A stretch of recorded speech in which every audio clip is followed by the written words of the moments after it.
Di tengah Indonesia yang menjadi negara mitra BRICS, tentunya salah satu upaya untuk menjadi negara mitra maupun anggota BRICS ini kan untuk mengurangi ketergantungan penggunaan mata uang dolar Amerika Serikat atau dedolarisasi. Nah, sejauh mana hal ini juga bisa berdampak pada kestabilan mata uang rupiah? Ya, selamat pagi Mas Yesya. Jadi kami melihatnya dari segi pasar, memang ada udah beberapa kali attempt ya, misalnya dengan pembentukan EU untuk ada single currency di sana, terus sempat kita bilang dengan ASEAN kita mau bikin single currency, how to mengurangi denominasi US dalam pasar keuangan global. Tetapi selama ini effortnya tetap masih pelan-pelan. Kalau kita lihat secara historical, memang reserve currency itu biasa sekitar 80 sampai 120 tahun, sebelum US dollar kita punya GBP, pound sterling sebelumnya, ada sempat yang golden dari VOC. Ya, itu kita ngelihat memang ada attempt ke sono, tapi kami ngelihatnya dolar masih majority ya sekarang. Jadi plan-nya atau impact-nya itu masih jangka panjang. Jadi ini masih langkah awal. Jadi misalnya BRICS itu mungkin akan bikin sistem pembayaran sendiri di luar SWIFT, karena SWIFT itu masih di under US watch ya. Nah, tapi apakah impact jangka pendeknya sih saya masih belum melihat.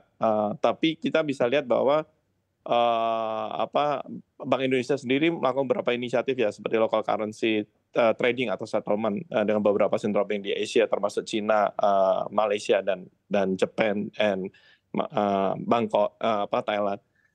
Jadi memang usaha-usaha itu dilakukan nggak cuma Indonesia, every country is doing that, tapi secara impact masih minimal ya, masih tetap US dollar itu masih Oke. consist of majority ya. Mhm. Ya. Oke, Pak Aryawan, tadi Pak Roni katakan bahwa memang saat ini baru langkah awal untuk bisa mengurangi ketergantungan dolar Amerika Serikat karena memang majority dari penggunaan perdagangan internasional masih menggunakan dolar Amerika Serikat. Nah, seperti apa sih Anda melihat pengaruhnya terkait dengan Indonesia jadi mitra negara BRICS ini juga bisa mengurangi ketergantungan dolar Amerika Serikat dalam jangka waktu dekat hingga menengah? Iya, tadi seperti yang Pak Roni sampaikan bahwa kalau kita lihat kan lebih kurang ya, more or less Indonesia saat ini dolar AS mendominasi sekitar hampir 88% dari total transaksi mata uang global yang ada di dunia. Dan ini memang dengan adanya menciptakan sistem pembayaran alternatif tentu akan bisa mendorong diversifikasi mata uang yang digunakan di pasar global sehingga bisa mengurangi ketergantungan terhadap dolar. Nah, yang kedua adalah tentu dari perspektif kita melihat ekonomi regional, bahwa sistem pembayaran internasional ini kan memang memungkinkan harapannya negara-negara anggota BRICS untuk melakukan transaksi antar negara tanpa harus melalui dolar AS. Nah, ini memang bisa di lain sisi menciptakan suasana tentu dengan blok timur dengan barat, dan juga kalau untuk dari sisi stabilitas ekonomi regional, tentu negara-negara tersebut tidak lagi berpengaruh terhadap kebijakan moneter di Amerika Serikat. Nah, ini yang kalau kita lihat ada kenaikan suku bunga Federal Reserve yang bisa menyebabkan fluktuasi besar pada nilai tukar mata uang.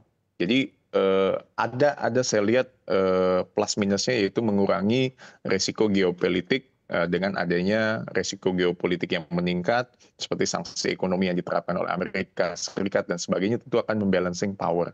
Jadi memang BRICS ini menjadi satu union atau kekuatan yang bisa membalancing apa yang dilakukan secara geopolitik oleh Amerika Serikat. Begitu, Oke, Bu Sasya. tapi sebetulnya tone-nya dengan Indonesia menjadi negara mitra BRICS, Pak Riawan, bagaimana sih? Apakah memang ini juga menekankan bahwa memang anti ataupun pro Barat atau seperti apa? Karena kita tahu bahwa memang Amerika Serikat merupakan salah satu mitra dagang utama Indonesia.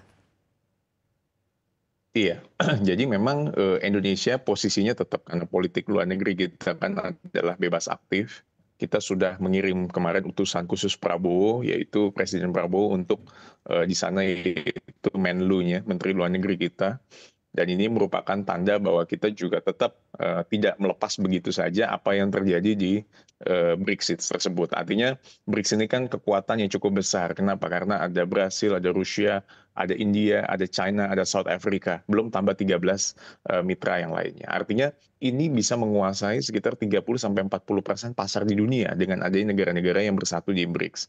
Nah, tentu hegemoni atau geopolitik terhadap Amerika Serikat ini yang memang menjadi keywords. Karena tadi dengan kebijakan dengan adanya single currency, menggunakan mata uang yang upaya regulasi yang ingin yang baru. Nah, ini memang menjadi satu tanda bagaimana kebijakan moneter ini bisa sedikit banyak mengurangi tendensi yang ada di Amerika Serikat. Artinya geopolitik yang ada di Amerika Serikat. Dan Indonesia tentu dengan memperdalam keanggotaannya atau dengan kemitraannya di BRICS ini, memang saya bilang harus punya momentum untuk kita bisa masuk pasarnya ke negara lain. Jangan sampai kita menjadi bulan-bulanan market dari negara-negara anggota BRICS yang lain. Tapi kita harus bisa masuk pasarnya dan memanfaatkan benefit yang besar sehingga produk barang dan jasa kita, local product kita bisa bersaing dengan negara lain. Nah, itu yang harapannya kita bisa dengan inisiatif dedolarisasi dan yang lain-lainnya kita bisa meningkatkan market kita ke luar. Begitu. Oke, sebetulnya terkait dengan wacana dedolarisasi ini kan sebenarnya sudah lama tercetus. Namun meskipun memang Indonesia misalkan yang juga sudah memiliki local currency settlement, tapi nyatanya saat ini penggunaan mata uang dolar Amerika Serikat masih saja dominasi di dunia.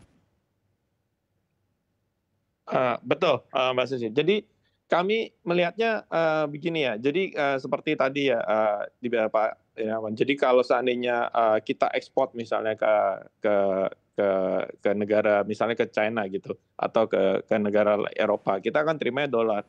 Tetapi dengan adanya LCT atau LCS ya, dulu LCS namanya sekarang LCT, kita bisa eksporter bisa memilih, oh saya mau settle-nya di dalam yuan gitu. Tapi yang jadi pertanyaan adalah mana yang lebih acceptable gitu untuk pelaku industri untuk menerima dolar atau yuan gitu. Jadi dengan mindset-nya pelaku bisnis tetap US dollar itu masih ada lebih preferable in terms of currency. Makanya upaya untuk dedolarisasi itu nggak akan bisa disruptif, akan lebih pelan-pelan. Bikin orang comfortable dengan second currency dulu, misal yuan atau ntar ini market itu berkata mengenai mungkin ada possibility digital currency gitu yang akan bisa diterima globally gitu. Tapi this shift will come very slowly. Mindset-nya itu harus berubah karena sebagai pelaku bisnis, mana saya pilih saya mau terima dolar atau non dolar, misalnya yuan atau India Rusia ruble.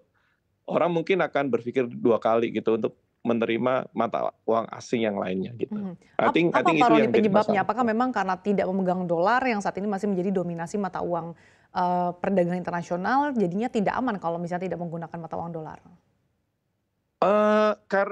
Jadi waktu itu ada satu riset yang dilakukan kenapa dolar Indonesia itu cukup tinggi karena pelaku industri atau international society itu percaya dengan adanya rule of law in US dollar, bahwa hukumnya itu lebih jelas dan maksudnya we all know what happen kalau misalnya kayak China atau Rusia dengan sistem pemerintahan komunis gitu. Itu mungkin Pak Arianto bisa cerita lebih lanjut bahwa komunis itu kepemimpinan yang terpimpin ya, maksudnya punya powerful yang cukup tinggi, bisa aset-aset bisa dinasionalisasi dengan sepihak gitu, tanpa rule of law-nya itu nggak jelas. Nah, itu yang jadi bikin ketidakpastian sebenarnya. Jadi dan sedangkan di sisi lain US itu memberi kepastian secara maksudnya secara kepemilikan right, hak cipta dan segalanya untuk swasta untuk melakukan bisnis.